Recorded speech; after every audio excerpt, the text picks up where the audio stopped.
The spacecraft was a long way from home. I thought it might be a good idea, just after Saturn, to have them take one last glance homeward. From Saturn, the Earth would appear too small for Voyager to make out any detail.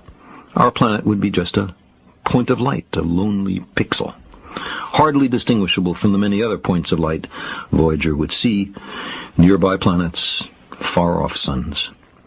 But precisely because of the obscurity of our world thus revealed, such a picture might be worth having.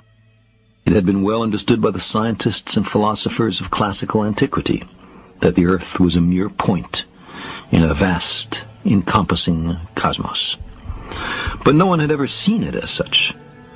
Here was our first chance, and perhaps also our last, for decades to come. So, here they are, a mosaic of squares laid down on top of the planets, and a background smattering of more distant stars. Because of the reflection of sunlight off the spacecraft, the Earth seems to be sitting in a beam of light, as if there was some special significance to this small world. But it's just an accident of geometry and optics. There is no sign of humans in this picture. Not our reworking of the Earth's surface, not our machines, not ourselves. From this vantage point, our obsession with nationalism is nowhere in evidence.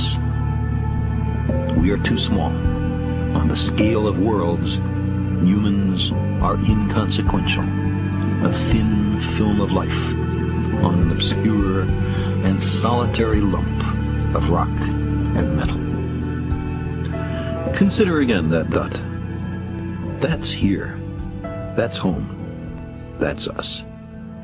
On it, everyone you love, everyone you know, everyone you ever heard of, every human being who ever was, lived out their lives.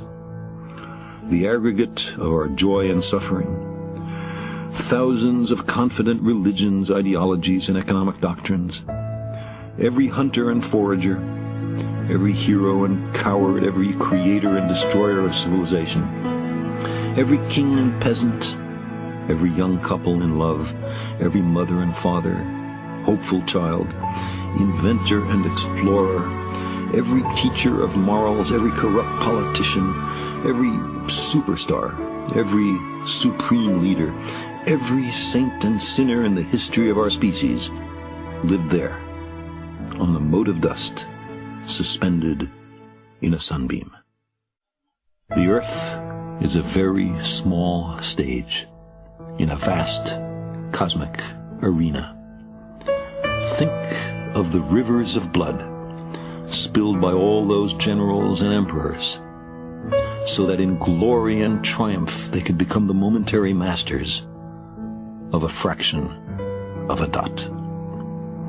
Think of the endless cruelties visited by the inhabitants of one corner of this pixel on the scarcely distinguishable inhabitants of some other corner.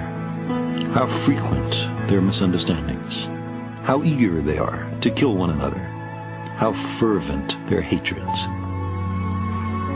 Our posturings, our imagined self-importance, the delusion that we have some privileged position in the universe, are challenged by this point of pale light.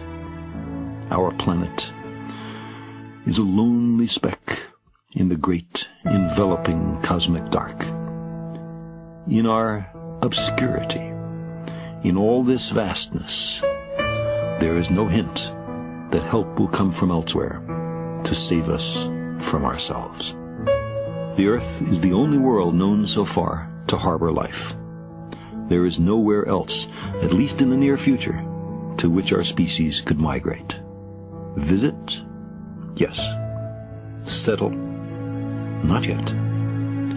Like it or not, for the moment, the Earth is where we make our stand. It has been said that astronomy is a humbling and character-building experience. There is perhaps no better demonstration of the folly of human conceits than this distant image of our tiny world. To me, it underscores our responsibility to deal more kindly with one another and to preserve and cherish the pale blue dot. the only home we've ever known.